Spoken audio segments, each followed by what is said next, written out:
What's going on? Welcome to Asian Cosell.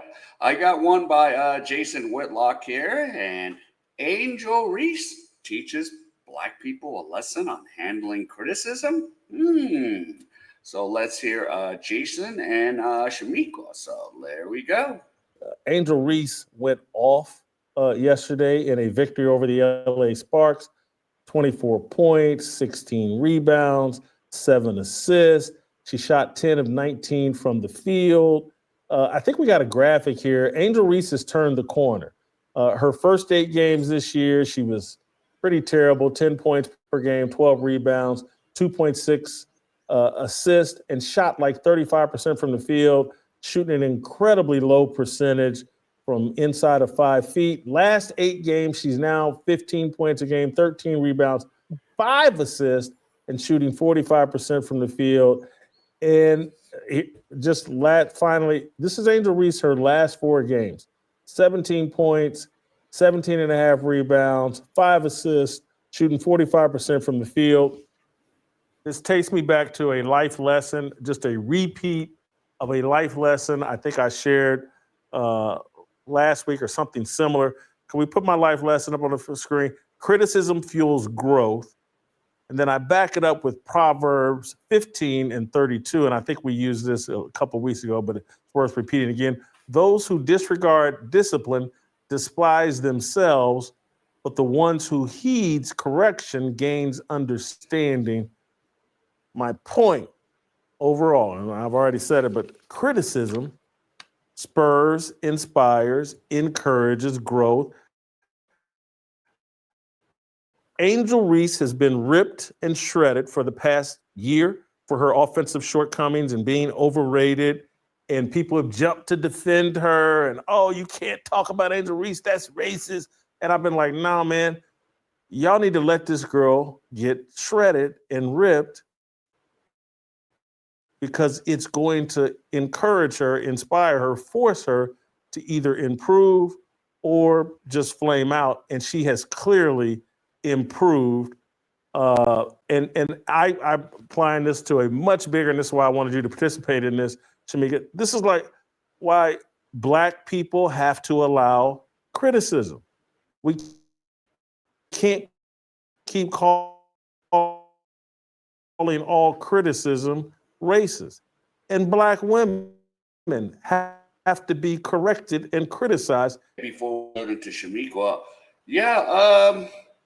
it's actually, I don't know if it's just me or, the mainstream media, because Angel Reese has been playing. It's been kind of quiet with Angel. We have all this other issues in the WNBA lately. So I don't know, but the problem is with Angel, she might be playing some ball right now. The question is, can she keep playing ball?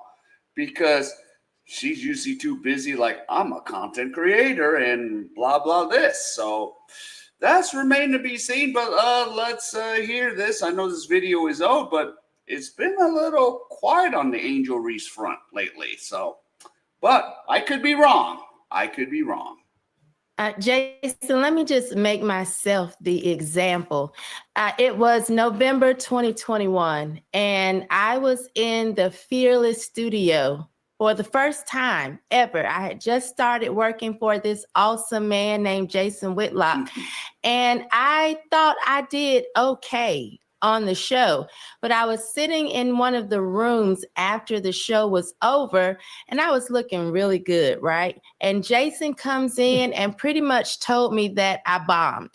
And he says, look at you. Look at the way you're dressed. You're dressed confidently. That needs to come across on the screen. And at this time, Jason was still wearing the diamond earrings, right? So it was like Suge Knight standing over me. And I remember thinking to myself, if I was weak or as weak as some women are, I would have slit my wrist. Because this was my first time. I was intimidated, but I think that criticism actually made me say, you know what? I can do this. I want to do this. Let me keep working at it. And so I think that criticism made me get better, opposed to being angry, opposed to thinking, I'm a Black woman. How could Jason Whitlock say this to me? I really just started to work on coming across on the screen a bit more interesting, which is going to lead me to pull a Steve Kim on you right now, Jason.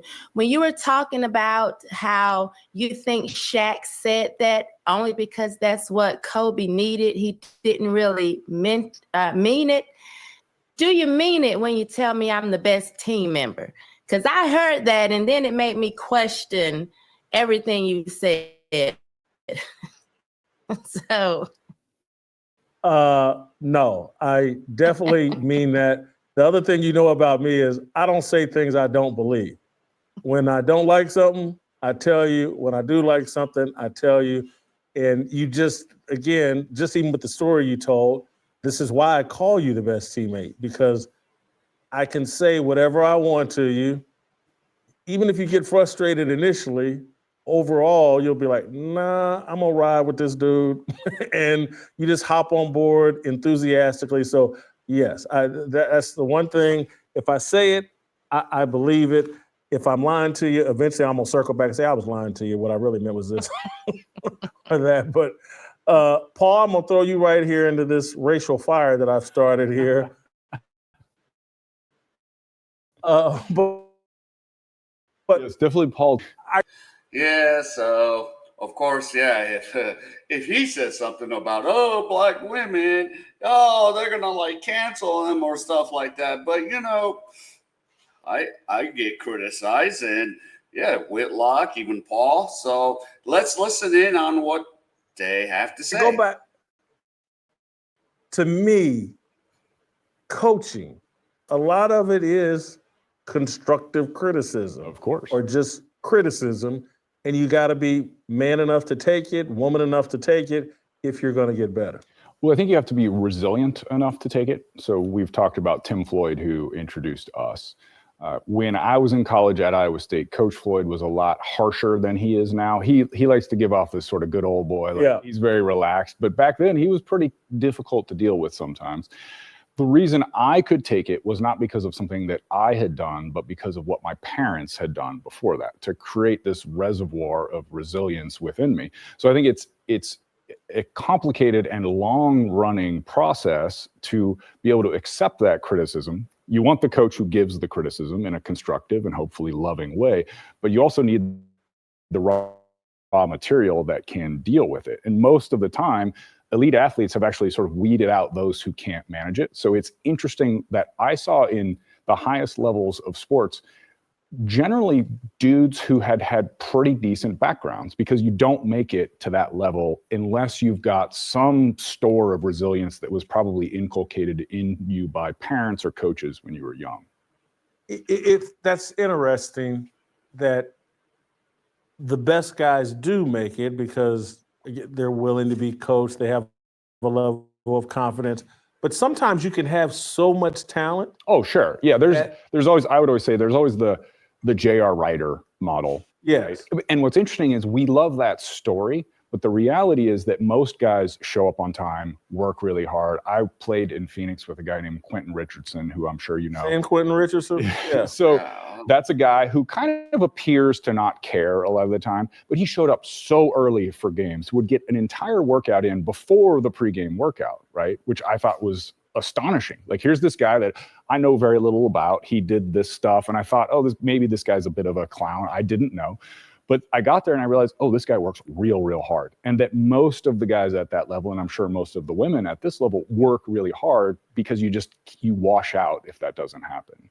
And so what'll end up happening is, and again, this guy's younger than you, but do you remember Michael Beasley coming out of college or coming out of high school? I've always loved his nickname was Be Easy. Yeah. Such a great nickname. There's no comparative nickname for the last name Shirley, unfortunately.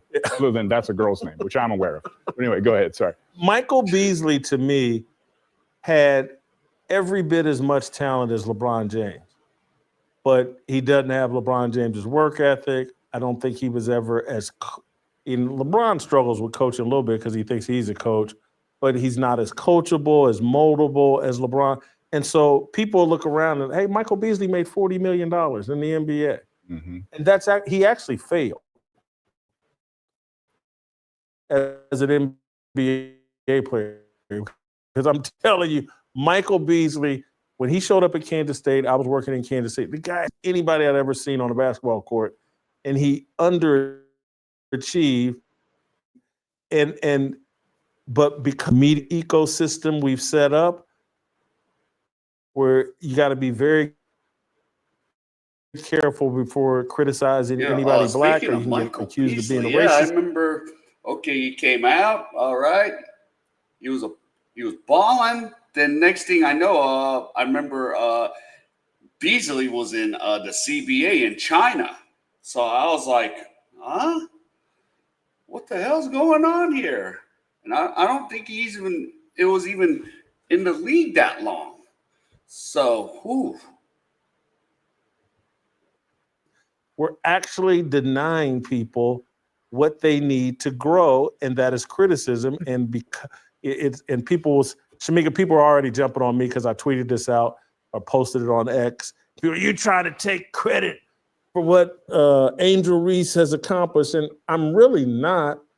I'm just pointing out that if we just back up and treat these athletes like everybody else and quit trying to, because they're black, well, you didn't criticize so-and-so. What about Brett Favre? We're actually undermining and destroying these guys, and we should be looking at what the transformation of what's going on with Angel Reese and saying, okay, this is why criticism is necessary. Absolutely. And I think what Paul just said about the parents, how the parents actually play a big part in that. We're missing that across the Black community. I see so many times now where you can have a child in school and say, I'm going to call your mama, and the child says, call my mama. But when we were growing up, we didn't want that. Now the kids are not even getting corrected at home. So it's really hard for them to go out into the community and have teachers correct them. That's why they're so combative when the police stop them. They don't have the respect of authority, and they can't take any type of criticism. Anytime you try to tell them anything as a means of correction, as you were saying, it's racism, or even to me, don't say that about a Black woman. Well, why not? I'm raising 3 Black women, and I think I've done a pretty good job, not just by them, but all the other young Black women that I've been around in my community for years. So if I have in them, I'm going to say it. Why not me? Why not someone who actually looks like them to say, you can do better? This is the way you need to go about making these people so soft, and we can't say anything to them. And then they go out here and make fools of themselves or get into some type of trouble. And then they're looking back at us like, oh, you need to get your people in check. Well, we tried, and you told us we were coons and Uncle Toms and that we shouldn't say anything to Black people. Yeah, agreed right there with Shamiko. So I was like, yeah, but that's like another video. But yeah, there's especially there's no dads in the house for them. So I see why, and now why it's all combative in the schools and the cops. Yeah, I get that.